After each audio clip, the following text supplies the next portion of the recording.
Alright guys, I'm Carla. I am a product manager and marketing manager for Digital Anarchy. Jay has been doing video plugins for 20 years now. We love video and we love to see how video is being used by our customers. So we're gonna have a conversation. Hello, if anybody wants to sit down. We're just gonna have a conversation around how Margarita and Angela are building their brand visually and how they are using video to engage with audiences and reflect that identity on screen and not only the live performances. So I'm gonna ask each of you to give a little introduction, talk about each band. They're very different bands, and then we can go from there. Well, I'm Margarita. I have a band called Edge of Paradise. The band has sci-fi and futuristic themes. So video for me is very important to build out the world that I want people to be immersed when they're listening to our music. So for me, it's all about reflecting the song and what the story is. And I'm very grateful that these days we have so many tools that we can create pretty much anything and bring it to life on film and video. And I've been using Digital Anarchy plugins for over 5 years now. It really helps me enhance and keep the video looking very pro. So no matter what type of footage I have, it's always very helpful to polish it up and achieve the result that I'm looking for. And I am Angela LaFlamme, angelalaflamme.com, and I'm going through rebranding, so it's been really helpful to make this video with Digital Anarchy. I was formerly in the band LaFlamme and have now moved into my own branding. So it's really exciting, and I just love storytelling. And so having this way to tell stories, that's what songs are to me. That's why I got into songwriting. That's where I got into music. There's no better way to do it. I mean, I love performing live, of course, that's where it's at, connecting with your audience in that way. But being able to have a video that really shows people the story and that also gives them a look into your world that you're creating and the aesthetic. So when they come to the shows, for my show's example, I kind of do mid-century kind of feeling with a modern gypsy jazz rock edge. So people can put their cute outfits on. They know what to do. They know how to, relate to us. So I think that leaning into that is the best way to really move forward. I just watched a panel before I got here with Money Cat. I don't know if you guys know who they are, but that's what they were talking about. Staying authentic and telling stories visually. So Angela just got started and talked about her and the band identity and how they built it. So I was curious if you guys have both very different bands. So talk a little bit about your aesthetic and how you started building it. I love the Margarita actually creates some of the props she uses on the music videos. So I love to see the craft as well.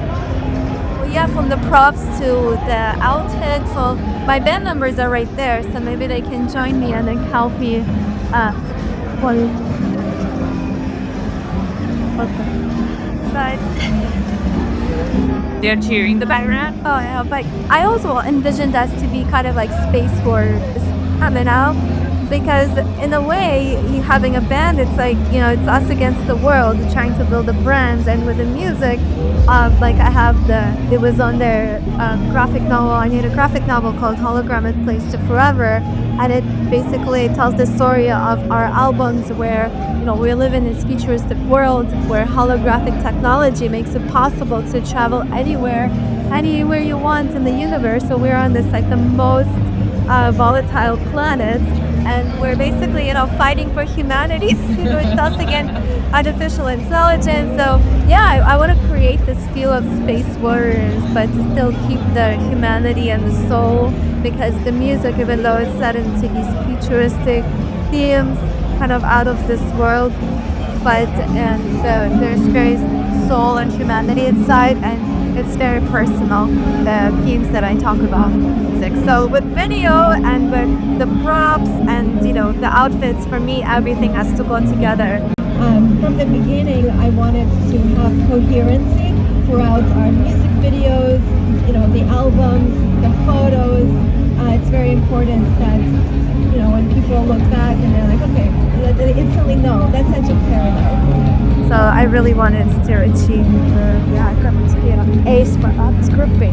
How do you both think that cohesive aesthetic helps with the online presence and engaging with the audiences? You just mentioned that when someone see a video from you guys or a cover for an album, they know it's Dead Joe Paradise. I'm sure Angela feels the same way about your identity.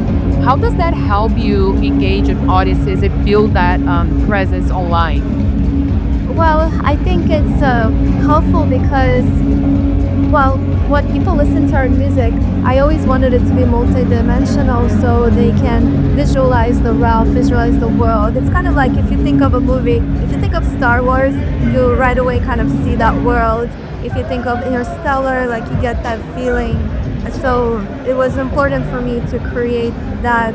So yeah, with the outfits, with on stage, like the stage lighting, what we have on stage,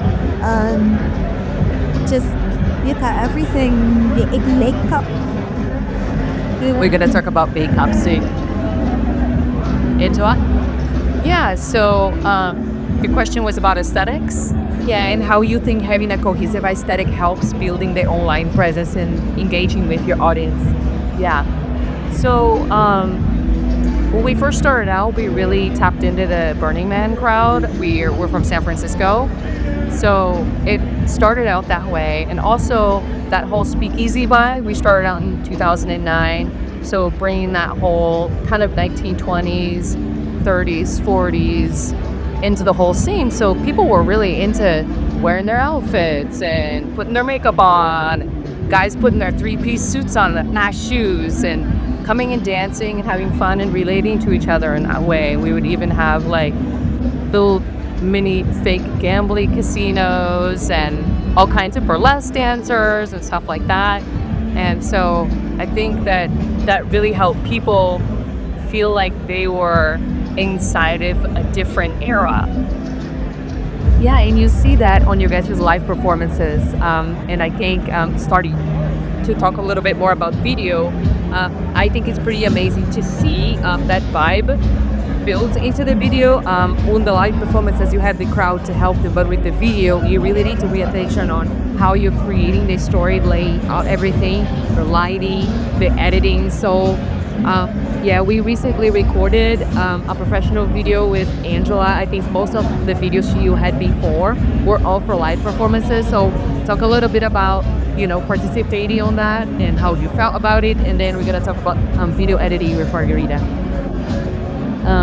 It was a great experience. It was so exciting. So the whole story, the song is called One Step Forward, Two Steps Back. And it's about you're in a relationship and you get that, dance feeling of somebody pulling back and you're pulling them back in, and, this kind of tragic romance thing happening. So Jim actually had the idea to bring tango dancers in to illustrate that. And then I played a tarot card reader in another segment of the video. And then the lighting. The lighting was amazing, and the venue that we chose is very atmospheric, kind of brought all those elements in. It's called something Bohemia, Salon Bohemia, I think. But all these old paintings, I think there's a Victrola, old piano, antique furniture, so you're getting that whole vibe. It's brought into the video. And then, I just love silent film and the look of that. And so those elements were definitely brought into the 20s, 30s, and 40s feeling and vibe with the colors, the sound. Yeah. Yeah, and for that video we had every aspect of video production. We have the storyboards that Margarita also does for her videos. We had, choosing the equipment, choosing the scouting the location. And I think lighting was a big piece of it. For the tango dance, we're gonna play the video soon. But Margarita, how do you feel about going through the whole pre-production process as well? And how do you think lighting also affects your video? Yeah, so I start with the storyboards because I want to make sure I have everything in my head, how I want the video to play out. So if I have a clear idea, it really helps me to make it happen. So then I can communicate with people. Like, for example, it's very important to build a team you trust. I've used the same video team for over 4 music videos now, and we know how to work together. The lighting guy knows our aesthetic, the the angles we like, and the energy. The producer, we have art department that helps us build the sets. So It's very important to build people, to have the people that understand your vision. So that's part of it is very uh, one of the first steps that you want to do, unless you're doing everything yourself, which is you can do that too. And I encourage everyone to get into video editing and video making because you can have so much fun just bringing your visions to life. So anyway, so once I have the storyboard, I try to communicate all my visions with the team. Then we scout the location, then we try to prop the outfits. Then if the arts department is building the sets, we do everything in the mornings. We prepare everything beforehand. Do everything in the morning and then start shooting. So the lighting is very important because it really builds the atmosphere. But at the same time, you really have to, like I do a lot of portion where I make everything coherent because sometimes, like for example, on the video you're going to show, like for the band scene, we had completely different lighting. It was much more warm. So it was important for me that I figured out how to, adjust the lighting so it fits the mood of the other scenes, but still had that just juxtaposition, but still, the whole video has an overall feel where everything flows together very nice. So yeah, I go from, storyboard, planning, communicating to the team, building, outfits, all of that. And then on the day of the shoot, just keep my fingers crossed that we can, do everything on time because there's always, it's so important to be efficient because there's always the time limit on everything basically. So, going scene by scene, and that's why I need to have everything visualized in my head so I know every shot that I need for editing afterwards. And then, it's going through the footage. I usually start with the band scene, the performance footage to really, convey the energy of the song. And then I start overlaying the story footage on top of the performance and then start tying everything together. And then they'll start using the colors, the plugins, the effects, and we'll pull everything together. Yeah, I'm curious. Is anybody here doing music videos? Yeah, cool. What I heard a lot yesterday after our talk, people were like hanging out and asking questions, and I heard a lot of people, mention how expensive music videos are, how expensive the productions can be. Video editing, like outsourcing, can be really expensive. And you mentioned that, you used to hire an editor to do your editings, but now you kind of do a little bit more of that. A little bit, I think, because of the cost, but also because you felt like the editors were not reflecting your whole idea to the videos. Yeah. So talk a little bit about the process of getting into video editing to actually have your vision come to life. Yeah, so I mean that's one of the reasons that I wanted to get at first. I asked someone. I was like, "Well, can you fix some of these scenes?" And the cost just adds up the more edits you ask for. So then I'm like, "Okay, I'll just figure it out how to do it myself." Then I'm like, "All right, this is kind of fun." And then I start doing it myself, and then more and more you start learning the programs. And I really like that stuff because I like being creative. So I started to enjoy the video editing process, and the more I did it, the more I learned. I watched a lot of other music videos. I watched a lot of movies. I tried to incorporate, the vision of a movie. I love that a bit like Interstellar, the fountain with Star Wars feel to it. So I wanted to be a cross between like a really powerful music video and a really cool movie that I like. So for me, I wanted to edit because I wanted that vision to come across. And that's one of the main reasons I got into it. And of course, cost as well, because I would rather put that money into the production of it, into the locations, into, getting the footage, top notch, and then, do it myself.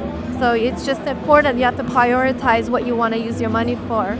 Or you can do everything yourself. So one of the videos actually, Welcome to the Jungle. I mean, it's not one of our like pop production videos, but don't tell anyone, but we shot it on an iPhone. There's a lot of iPhone productions nowadays. You can plug mics on it. You can do so much. Nikki is gonna present after, and she's gonna talk about how to choose like their basic equipment, to get started. But Angela, you, as I mentioned before, you didn't do many professional video productions before, I don't think.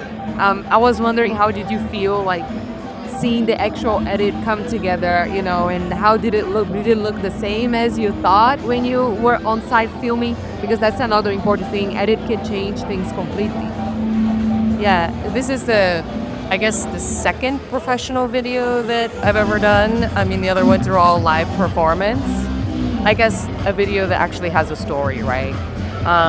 It was so exciting, and definitely I was surprised by the way things came together. And I got to work hands-on with Jim and kind of trade ideas and bring it together, and that's really cool. And I guess you get to do a lot of that too, right? Where you're like, oh, actually, this should go here. We need to flip-flop these two things, and then it has more of a cohesive feel to it.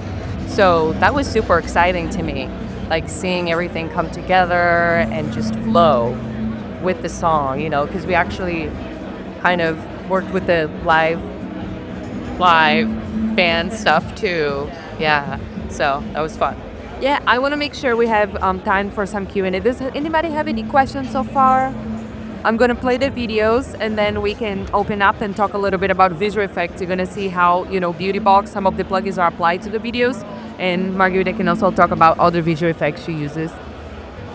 So while they put the videos up, we're going to play Death Note, which is the latest video from Margarita. And we're going to play One Step Forward from Angela. And Margarita, you mentioned that the aesthetic of that last video changed a lot. So we can also talk a little bit about how that changed from Mask to now. Yeah, and also the plugins I used on this was the Beauty Box and also the Samurai Sharp. So you guys know.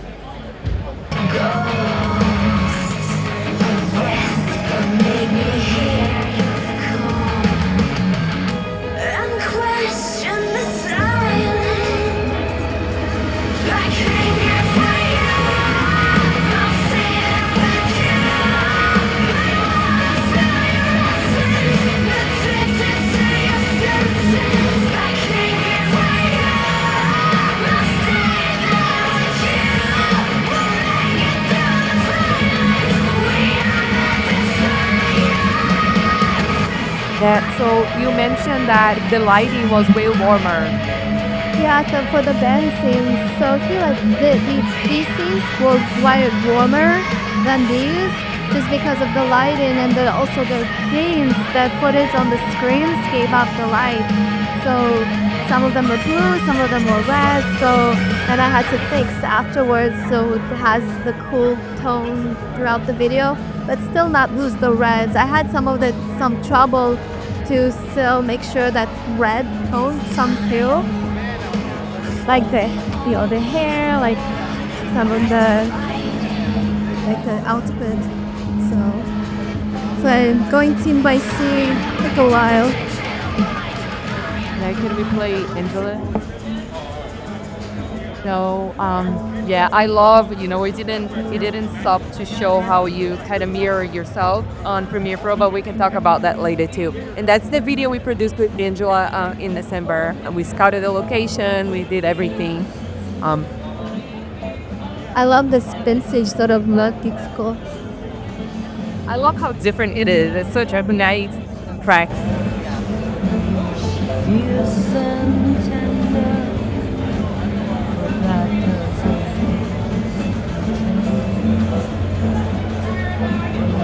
Lovely little stream into the deep.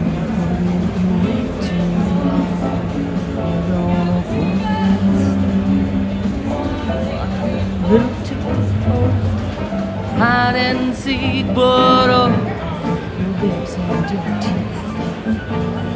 Wild, innocent, outspoken and shy, a true Gemini. Oh,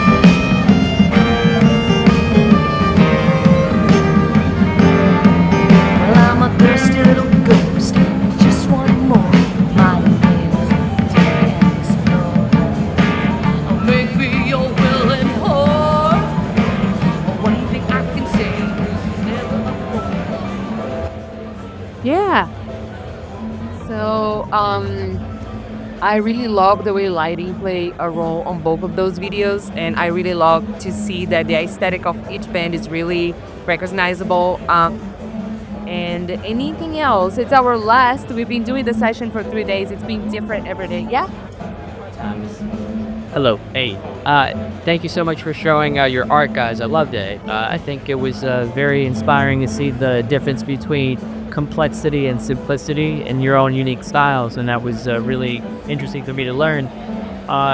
Specifically, a few questions about the complexity in your video. Margarita? Margarita, thank you, Margarita. But how are you able to showcase some of those displays in the backgrounds of your videos? Is that with LED screens? Yeah, we use this. It's the second time we used LED screens. Now a lot of these film studios, they're putting up these LED screens just because a lot of the time you can do a virtual production now. It's a little more expensive, but you can get someone to extend the world of the screen, the footage running in the background.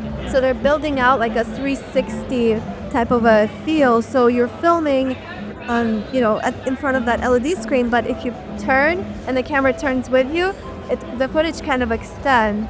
So now with virtual production, you can build out these models and then you basically create any world you want. So that's a post-production technique? That's like a software technique? Yeah. Well, you have to have someone to make the footage for you to film in front of, and then in post-production they fill in the blanks around. Understood. So all the LED stuff you had in your design, did you make that or you had someone make that? I had a mix. I downloaded some footage that I kind of tweaked. Then I made some footage myself. Like I did some painting, so I drop paints and then I kiln it. And like in the water, it just creates so many effects. You can use like ink in oil and just create some really cool visuals. And then if you film it super close, like on a huge screen, it just looks crazy. And it really, there's a lot of tricks. Think outside the box, and a lot of tricks you can come up. Cool. Thank you. Yeah. Anybody else? Any questions? No? That's it? Well, thank you so much. I loved how the talk was different each day. I think the first day we talked more about the actual aesthetic. People have a lot of questions about your wardrobe and how you chose. And yesterday was a lot like video editing heavy. We talked way more about the plugins, and today I think it was a cool mix. Thank you everybody for coming. That's not us. And I hope you got some information. We're gonna be sending out some demos for the plugins. Anybody can download, anybody can play around with it, use it. And coming next, we have Nikki talk about choosing cameras, choose lighting, and a bunch of different elements. So stick around if you can.